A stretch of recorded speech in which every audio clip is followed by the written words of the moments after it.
I'm James Wilson, 30 years old, co-owner of a family jewelry business, and I'm about to tell you how my wife turned our marriage into her personal romance novel, with me cast as the oblivious husband. When I first met Emma, she was 23, working at a local bookstore, and dreaming of opening her own literary cafe. People raised eyebrows at our quick marriage. We only dated for 15 months before tying the knot. My parents especially weren't thrilled, suggesting we wait a few years. But there was this undeniable connection between us, like we just got each other perfectly. Looking back now, with everything that's happened, I keep wondering if we rushed into something we weren't ready for. The family business. The jewelry business I run with my brothers, Nathan and Daniel, has been one of my life's greatest achievements. We started in our parents' garage, literally crafting pieces by hand and selling them at local markets. Now we've got 3 stores in the city and an online shop that ships nationwide. Most people think running a business with family is asking for trouble. Trust me, I've heard all the horror stories. But my brothers and I have always been close. We each handle different aspects of the business. I manage operations. Nathan handles design. And Daniel takes care of marketing. Somehow we've managed to grow it without any major fights or drama. If anything, it's brought us closer together. The Dream Cafe. Emma was what you'd call a hardcore bookworm. Before I met her, I used to roll my eyes at people who made reading their entire personality, constantly posting quotes on Instagram and carrying books everywhere. Now I found myself married to one. She had this dream of opening a cozy cafe that would combine her two loves, coffee and books. When she pitched the idea, I wanted to help make it happen. The rent in the upscale part of downtown where she insisted on opening was astronomical $4,500 a month. But I covered it because I knew it would give her business the best chance of success. The place actually took off. There were always people there reading, working on laptops, or having coffee dates. She started hosting book clubs and author meetups. I thought seeing her happy and successful in the business made all the financial support worth it. Looking back, I should have recognized the warning signs when she started spending more time living in her fantasy world than dealing with reality. Beginning of March. Everything started changing in early March. Before that, we had what I thought was a normal marriage. Friday date nights, weekend movie marathons, and she'd always tell me about the interesting customers at her cafe. Usually, it was stories about aspiring writers working on their novels or students camping out during finals week. But this time was different. She came home one evening practically bouncing with excitement about a new customer. The way she described him set off immediate alarm bells in my head. She wasn't just telling me about a customer. She was gushing about him like a teenager with a crush. "You should have seen him, James," she said, her eyes lighting up in a way I hadn't seen in months. "He's got this incredible presence. Tall, blonde, dressed like he stepped out of GQ. And his accent. He's Serbian, can you believe it?" I watched her pacing around our kitchen, gesturing animatedly as she described every detail about this mystery man. I tried to brush it off. We've always been open with each other about finding other people attractive. Like when she pointed out how hot her yoga instructor was, or when I mentioned her friend Claire was pretty. It never bothered either of us because we trusted each other. But something about how she talked about this guy was different. She wasn't just saying he was attractive. She was painting him like a character from one of her romance novels. The new regular. The next day, she couldn't wait to tell me more about him. His name was Alexander Kovac, Alex for short. As she shared his life story, I sat there wondering how she'd learned so much about him in just 2 cafe visits. Apparently, he used to run a successful import-export business in Serbia, but moved to the States, seeking new opportunities. Classic American dream story, or so he claimed. "He's so fascinating, James," she gushed over dinner. He knows so much about European literature. We spent hours discussing these amazing novels I've never even heard of.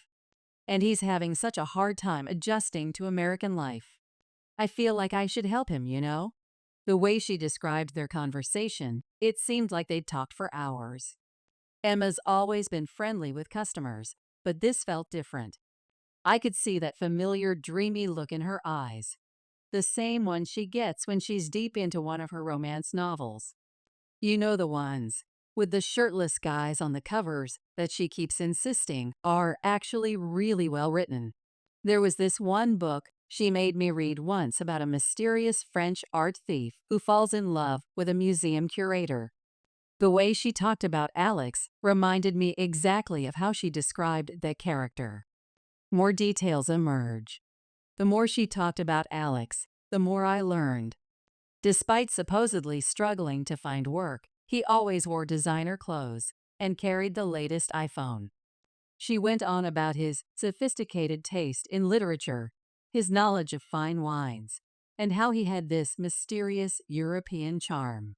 What really got to me was how she remembered every tiny detail about him, the exact shade of his blue eyes, the way his accent got stronger when he talked about his homeland, even his preferred coffee order.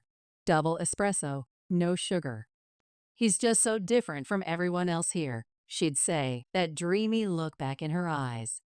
He actually understands the deeper meaning in books, not just the surface story. I couldn't help but wonder if that was a dig at me, considering how many times I dozed off trying to read the books she recommended. My wife had always been the type to get excited about meeting new people who shared her interests, but this felt more like she was crafting the perfect fantasy character in her head.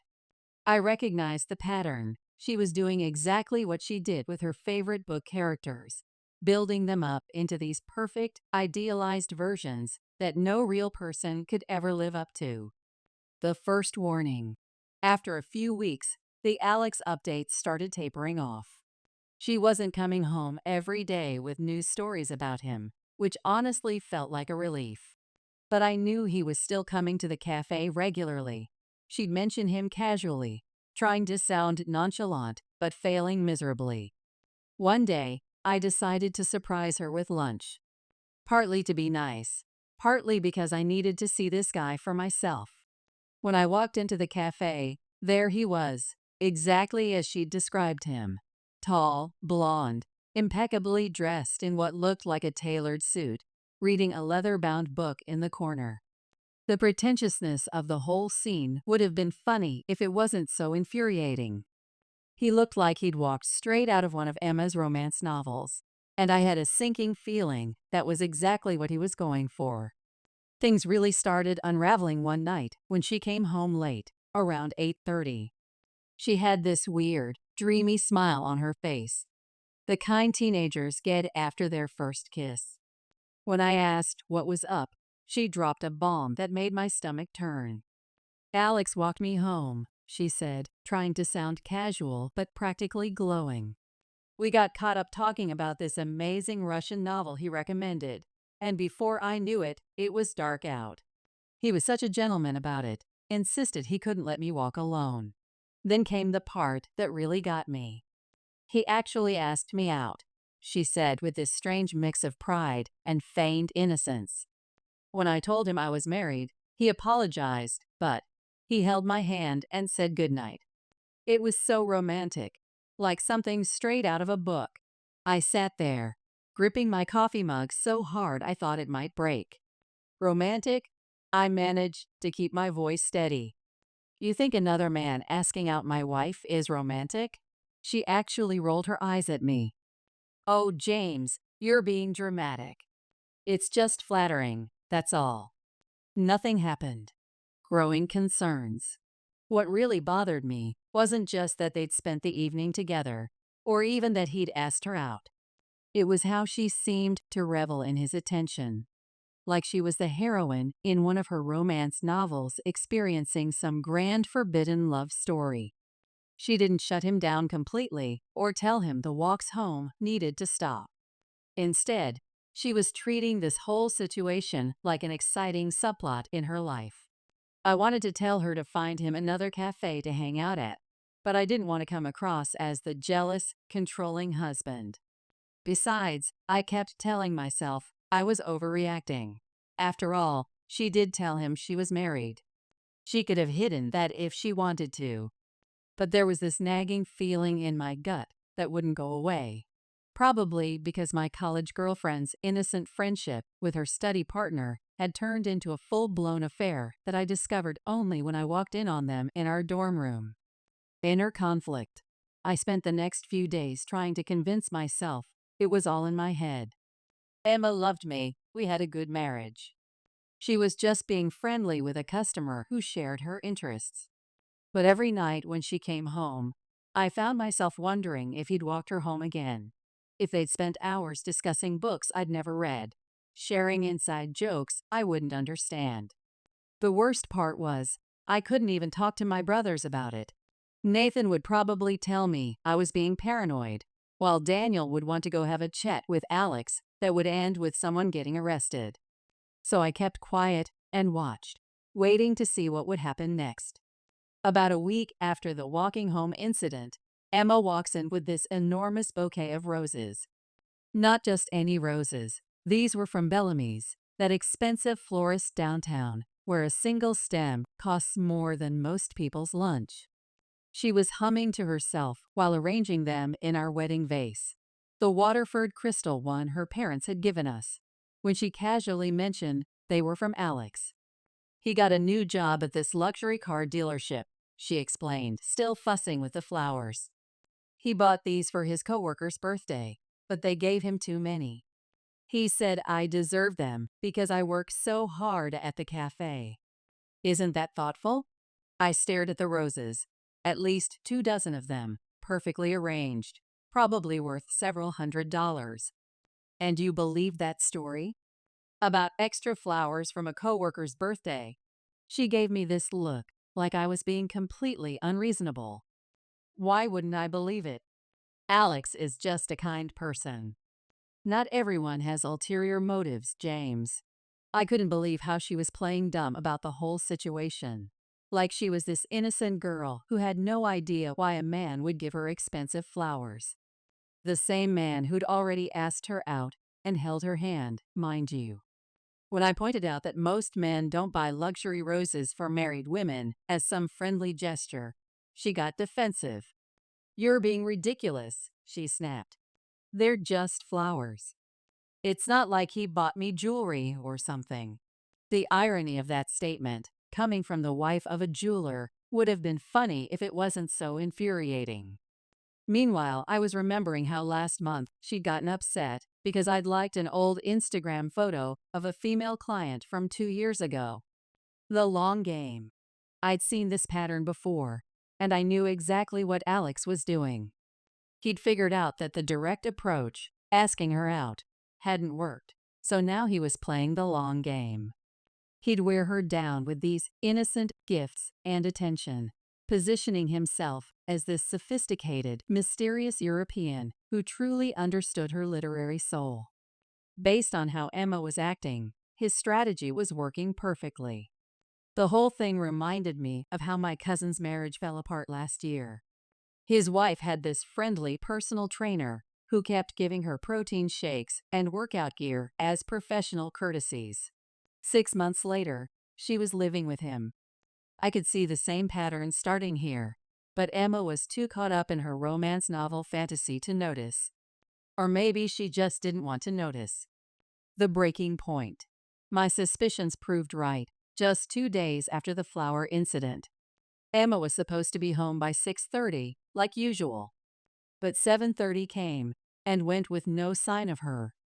By 8 o'clock, I'd called twice with no answer. Now, she'd been late before. Sometimes the cafe got busy, or she'd have inventory to deal with. But something felt different this time. I kept checking our security camera feed, expecting to see her walking up to the house. I even checked her location on Find My iPhone, but it was turned off. That was unusual. She always kept it on, claiming she felt safer that way. My mind started going to dark places as I paced around our living room, past the wedding photos that suddenly felt like they were from another lifetime. She finally walked in around 8:45, practically bouncing off the walls with excitement. Instead of apologizing for being late or explaining why she hadn't answered her phone, she launched into this story about her amazing evening. "Alex took me to the art museum," she exclaimed, her eyes sparkling. "He'd never been. Can you believe it? We had to go see the new European Masters exhibit. Then we grabbed pizza at Antonio's because he'd never had real New York-style pizza before.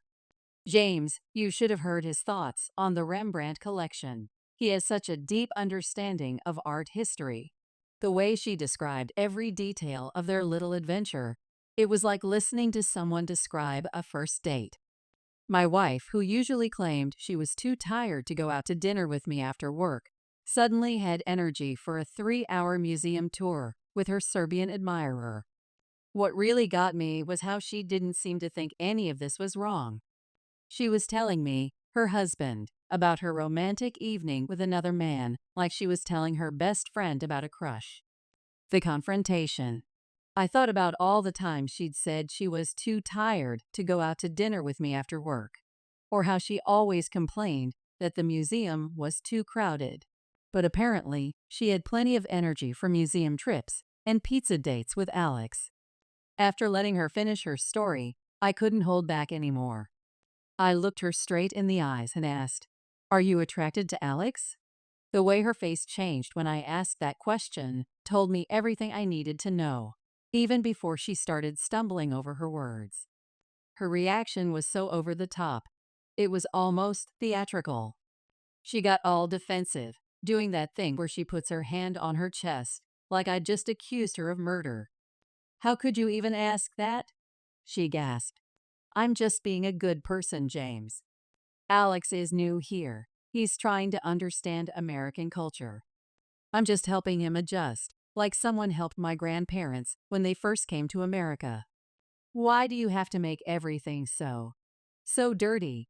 The whole time she's explaining this, she's pacing around our kitchen, reorganizing things that didn't need to be reorganized, not making eye contact. All her classic tells when she's lying. That's when I told her she needed to stop seeing Alex outside the cafe. You'd think I'd just told her to stop breathing. She completely exploded, turning it all back on me. "You're being insecure and controlling," she shouted. "This is toxic, James. You've never had a problem with my male friends before." She conveniently forgot that those male friends were either gay or happily married themselves. Then she started crying about how I didn't trust her and how she couldn't believe I thought she'd ever cheat.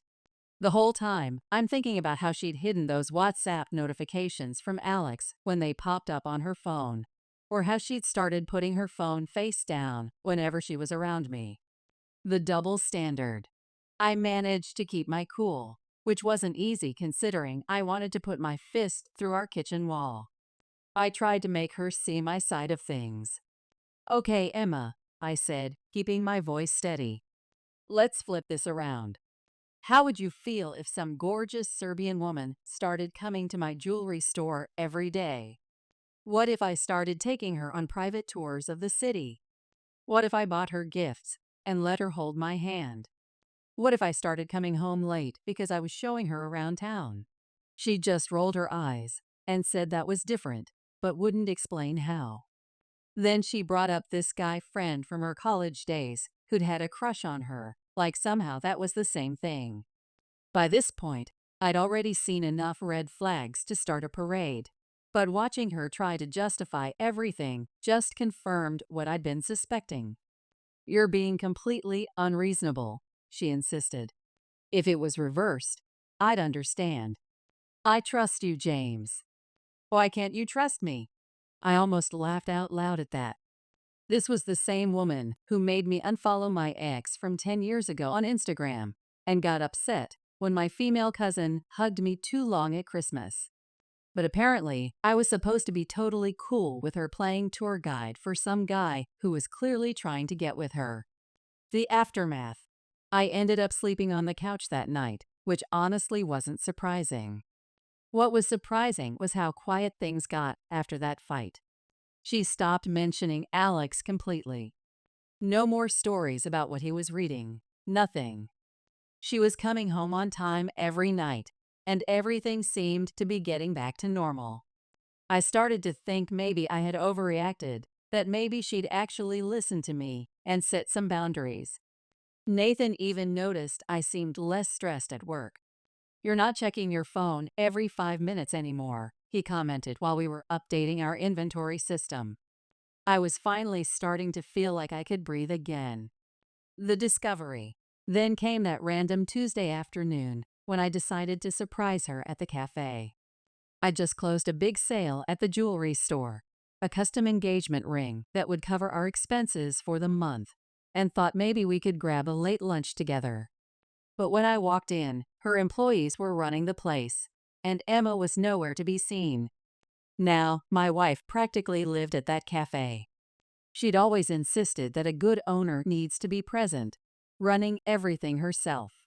She didn't take lunch breaks, didn't do errands during business hours. Nothing.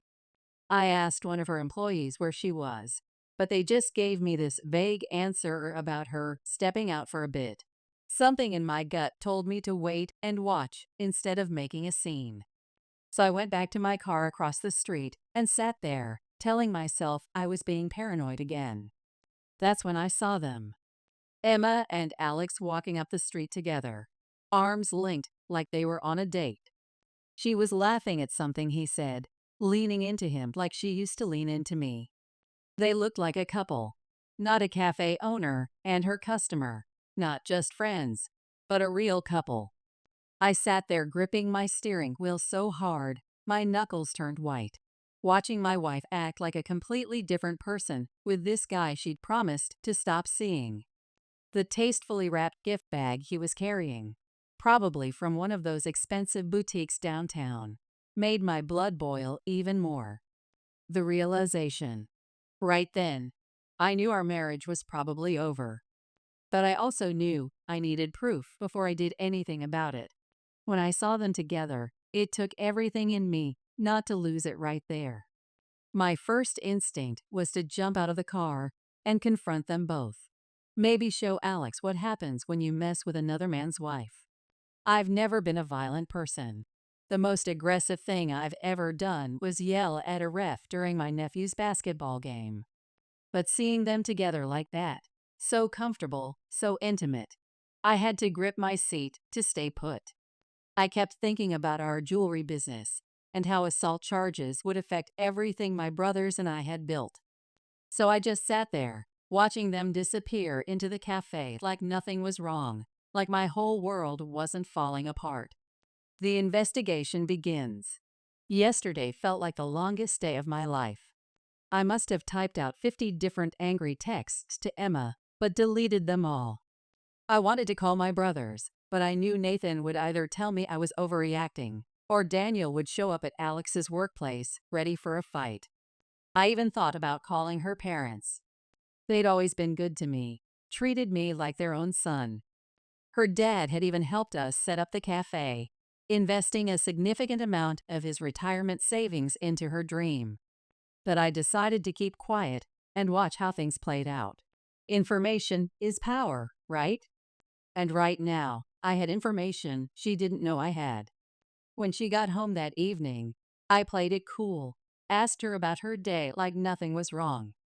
She sat there at our kitchen counter, eating the dinner I'd made, telling me about some new coffee blend they were trying at the cafe and how busy it had been. Not a single word about spending the afternoon with Alex.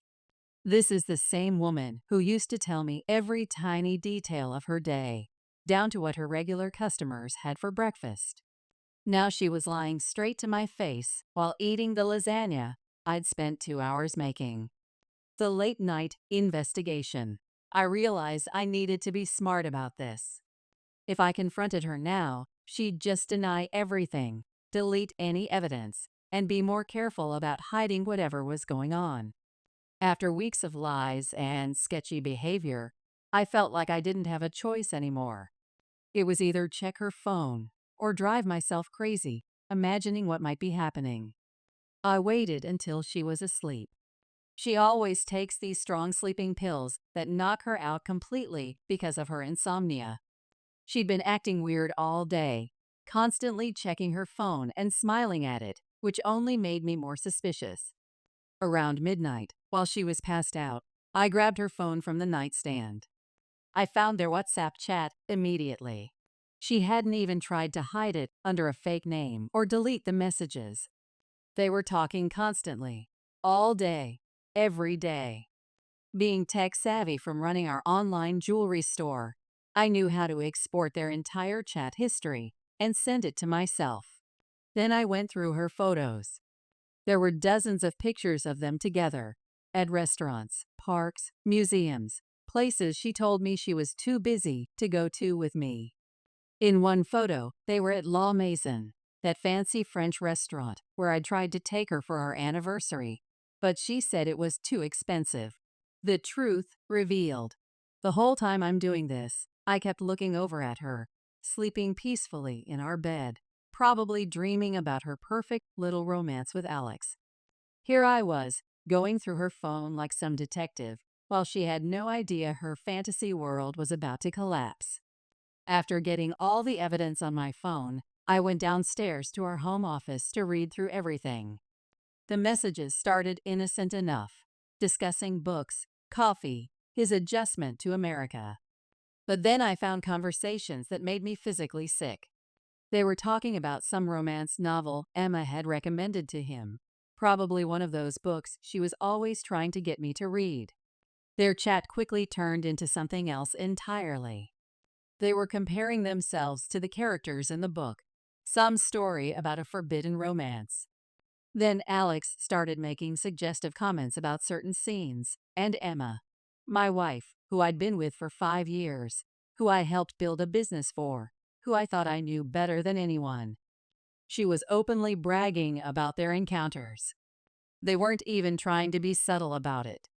The messages. The messages were explicit, discussing their meetups, joking about how the affair made everything more exciting. Emma actually wrote that she didn't regret cheating on me. She was proud of it, getting off on the whole forbidden romance angle like it was one of her stupid books. The woman I married, who cried at our wedding vows and promised to always be faithful, was treating our marriage like some cheap plot device in her real-life romance novel. I couldn't stay in the house after reading that. It was 2 o'clock and freezing outside, but I had to get out. I just started walking around our neighborhood, no destination in mind, repeatedly checking my phone, torturing myself with every detail. When I finally came back home around 3 o'clock, my feet were blistered, and I was half frozen. She was still asleep in our bed, looking peaceful, like she hadn't just destroyed our entire marriage. Securing evidence. I made sure to record everything properly, not just screenshots, but actual video footage scrolling through their conversations, showing the timestamps, contact info, everything. My cousin went through a nasty divorce last year, and I'd seen enough cases go sideways because of disputed evidence. I wasn't going to let them wiggle out of this one. The worst part wasn't even the cheating. It was how they were laughing about it, turning my life into their own private joke. All those nights I worked late at the jewelry store to cover her cafe's rent, and meanwhile, she's getting kicks out of sneaking around behind my back. She even told him about personal things I'd shared with her, intimate moments that were supposed to be between us. She might think she's living in one of her romance novels, where the bored wife finds excitement with a mysterious foreign man. But this isn't some book where everyone gets a happy ending. Legal preparations. I'd already started researching divorce lawyers by morning, and found one who specialized in infidelity cases. Mark Stevens, the same attorney who handled my friend's divorce when his wife ran off with their neighbor. He wasn't cheap at $400 per hour, but his reputation for handling high-profile cases made him worth every penny. The service. After weeks of careful planning with Mr. Stevens, we set everything in motion. I hired a process server and paid extra to ensure he'd arrive during the cafe's busiest lunch hour. I took an Uber and parked across the street, wanting to witness the whole thing unfold. The server walked straight into the crowded cafe, past all her regular customers and precious book club members, and served her the divorce papers right there at the counter. She tried to get him to handle it privately in the back, but he loudly announced he was serving her with divorce papers. Through the window, I watched her perfect little world crumble. Her hands were shaking so badly she could barely hold the envelope. Some of her book club ladies were there too, watching the whole scene. So much for her sophisticated cafe owner image. I spent the rest of the day at the jewelry store, actually having a pretty good time. Nathan and Daniel could tell something was up because I was in such a good mood. Usually I check my phone constantly, but that day I didn't care. No missed calls, no texts begging for forgiveness, nothing. She knew she was caught. The confrontation. The prenup we signed, ironically because her parents insisted, had a clear infidelity clause. She wasn't getting anything from me. When she finally came home that night, she looked like hell. Her makeup was smeared all over her face, eyes swollen from crying, nose running. Nothing like the confident woman who'd been sneaking around with her Serbian lover. She stumbled into the house, looking like a mess, kept asking over and over what she did wrong, as if she didn't know. The best part was watching her try to figure out exactly what evidence I had.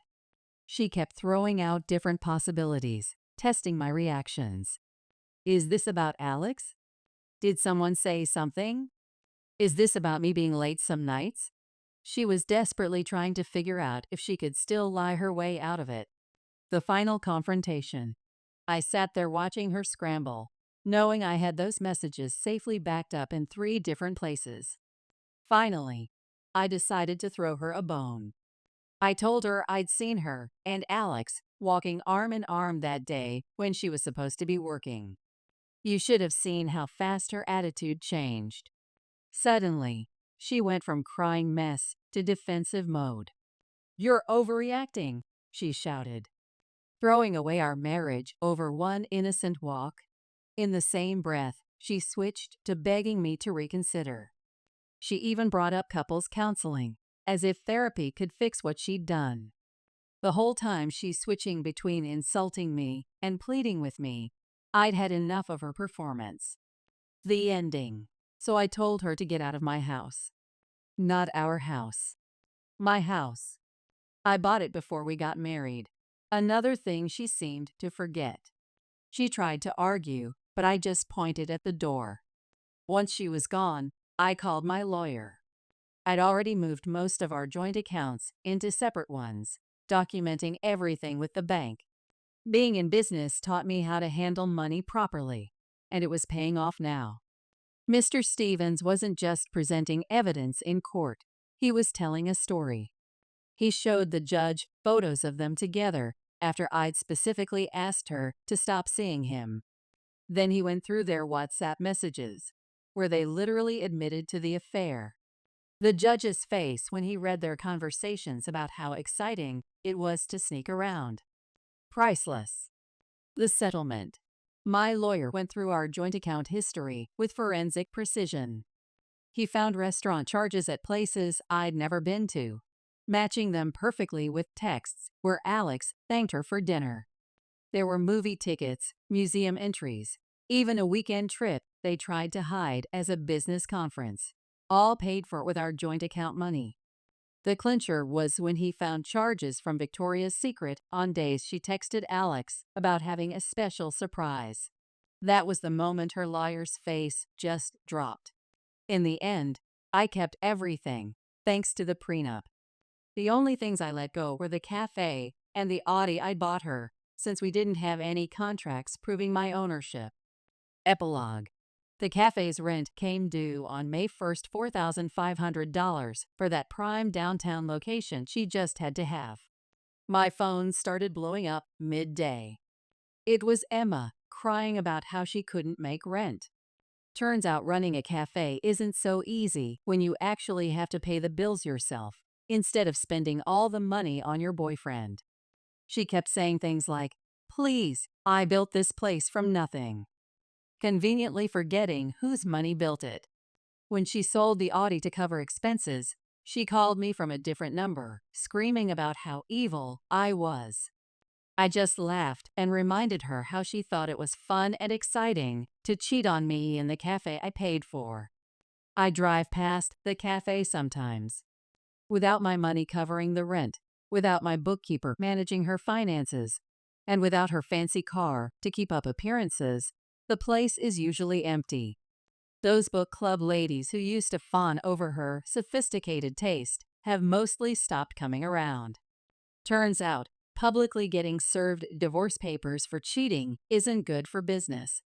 Sometimes the best revenge isn't just getting even. It's watching someone's fantasy world collapse under the weight of reality.